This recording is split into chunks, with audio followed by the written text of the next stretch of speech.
Hindi niyo pa ho alam kung anong gusto niyong palitan sa They are Constitution. not puppets, they are not robots, so I think So, that they very are clear, Mr. capable. Oñate, na ang purpose mo lang kaya ka sumama dito sa PI is to castrate the Senate.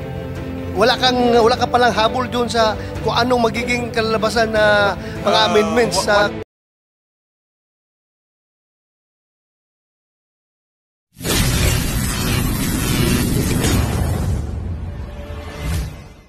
Can we ask the COMELEC to provide us copies, kahit na pictures lang nung sinabmit sa kanilang mga election officers, yung containing the names of those sinabi ni Attorney Abad na may ibang mga pangalan, Garbin, sino pa yung iba?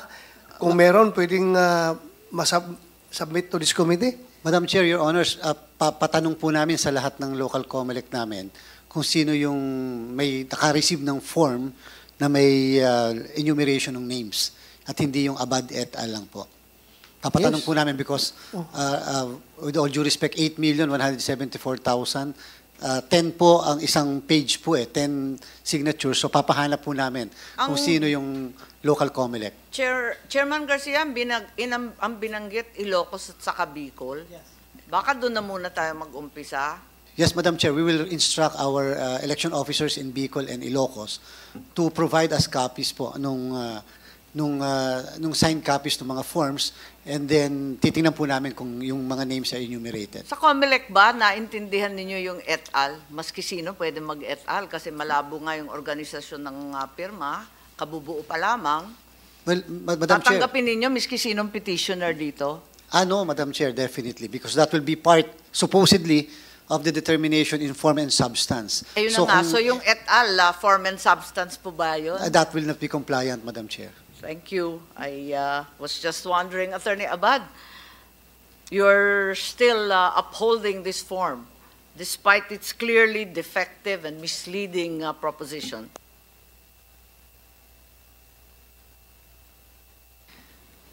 Well, I'm hoping that the next wave of forms will have my colleagues Madam Chair. on the list. Madam Chair. Yes, Kasi Attorney Abad, apparently itong PI na to is just the first step towards charter change, right?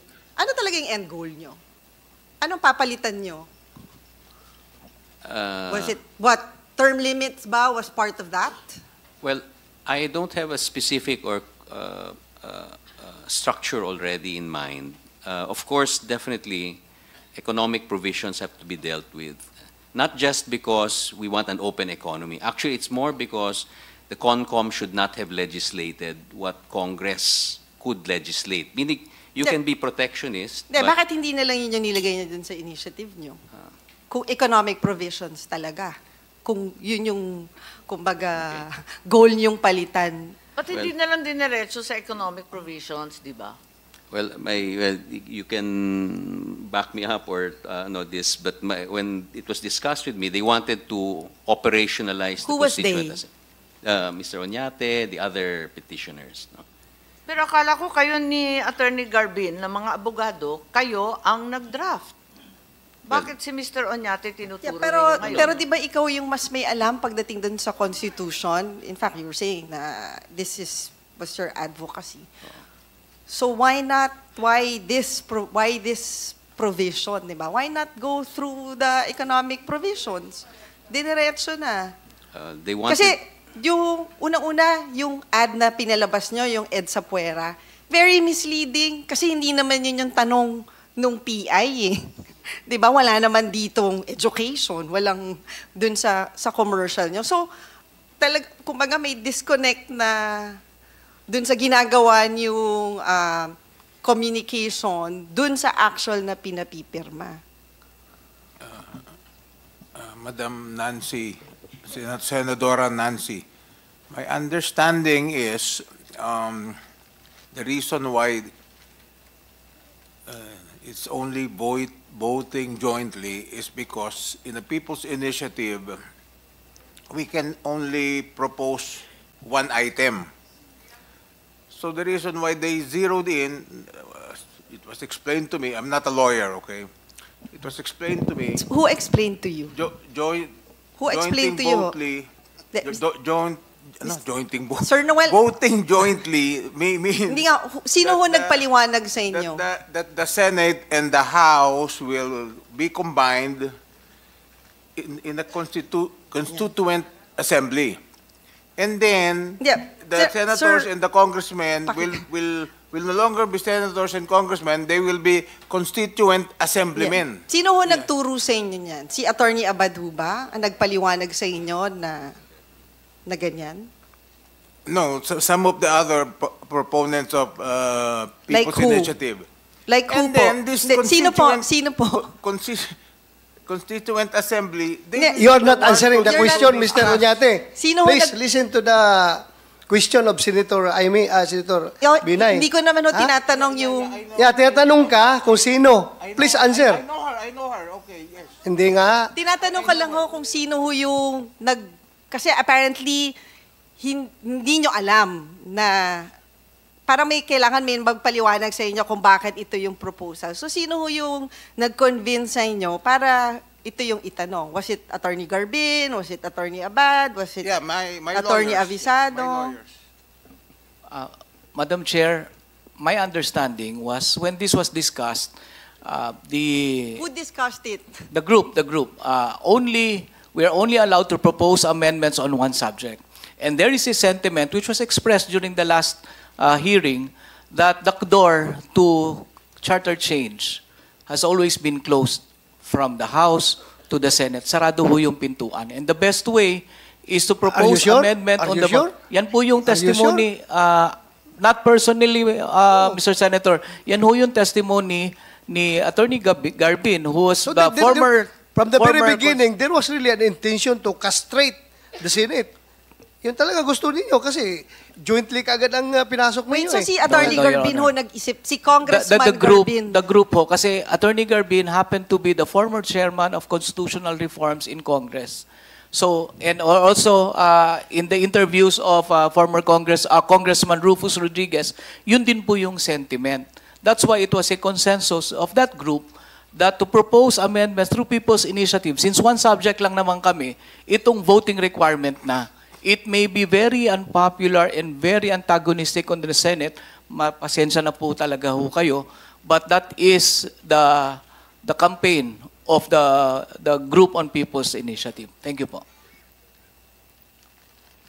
And hindi ho kayo nagsalita na Attorney Abad na, I mean, dun sa group wala man lang nagsabi na, wait lang ha, baka magkaroon ng resistance kasi nilulusaw natin yung, dinidiminish natin yung power ng Senate. Kasi hindi lang voting jointly, pati yung provision na dapat Speaker and Senate President yung pwedeng mag-call. Ginawa yung Speaker or Senate President. So talagang there was that intent to diminish the power of the Senate, which runs against the spirit of the Constitution na kailangan bicameral yung setup ng House tsaka ng Senado. I had no hand in the drafting of the signature form.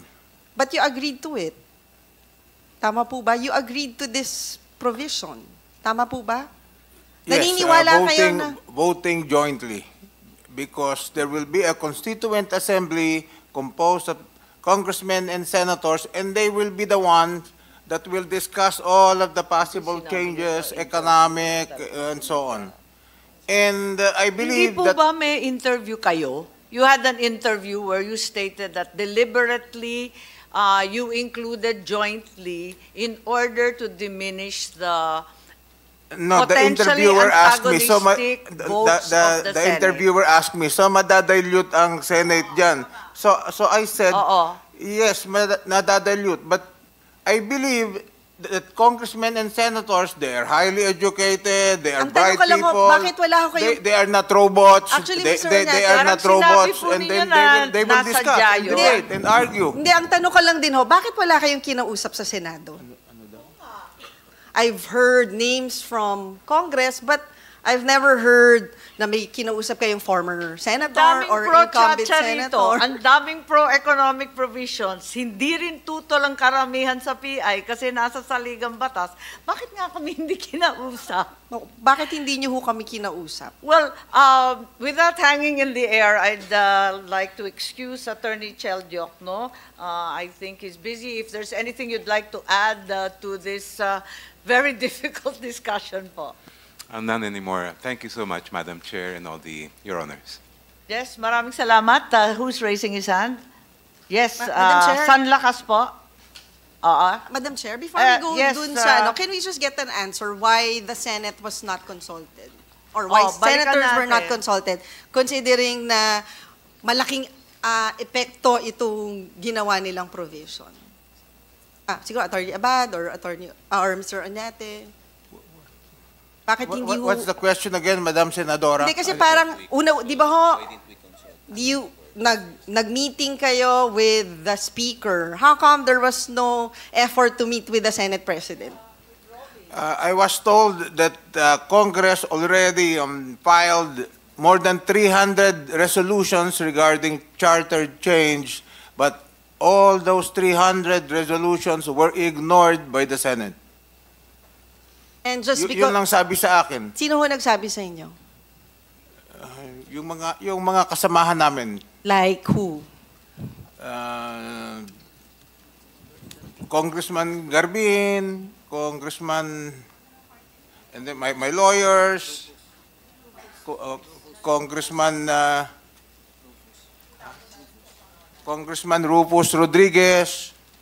Yung mga nilapitan nyo, Kaya gagawin daw jointly na dahil hindi binabasura lang ng Senado lahat ng mga resolution about charter change. 300 plus na daw. tapos hindi ko alam tapos naniwala ho kayo sa kanila. I mean, you didn't even bother, di ba? Malay nyo, itong present setup ng Senado, mas open sa usapin ng charter change. Was there an effort or no effort at all? I just believed what they told me. Very clear naman, Madam Chair, Senator Nancy, na gusto talaga nila tayong i-blind. The mere fact na inupakan nila yung PI na yan during our break, talagang may masamang intensyon. Very clear. Very clear. So kung nagsucceed to, what was the next step? What provisions were you supposed to change in the Constitution? Or ang end goal is talagang palitan na yung Constitution? What I understood was this one body now, wherein everybody will now be called constituent assemblymen, will be the one that will debate and will be the one that will discourse, will be the one... Pero Mr. that Oñate, kailangan may end goal ho kayo eh. Ano yung end goal? Ano yung provisions na gusto nyong palitan sa Constitution? Or totally gusto nyo nang palitan yung Constitution? That will be decided by the Constituent Assembly. I mean, parang pinapaubayan nyo na dun sa Constitution. Yeah, well, me personally, yes. Because Why? I believe that congressmen and senators are bright people. They studied in Harvard, Yale. They graduated in Ateneo, LaSalle, UP. So technically, hindi Very nyo clear. pa ho alam kung anong gusto nyong palitan sa They are Constitution. not puppets. They are not robots. So I think So, that they very are clear, Mr. capable. Oñate, na ang purpose mo lang kaya ka sumama dito sa PI is to castrate the Senate. Wala ka palang habol doon sa kung anong magiging kalalabasan na mga amendments sa Constitution. Gusto mo lang talagang kami Senator De La i-castrate. Rosa is it's gonna be a constituent assembly. Kaya nga, kasi doon ka lang nakapokus eh. Nakapokus ka lang doon sa itong section na ito eh. Na gusto mong voting jointly. And then afterwards, gusto mo, bahala na sila. So wala ka palang... I don't know what's gonna happen there, but all of you will be constituent assemblymen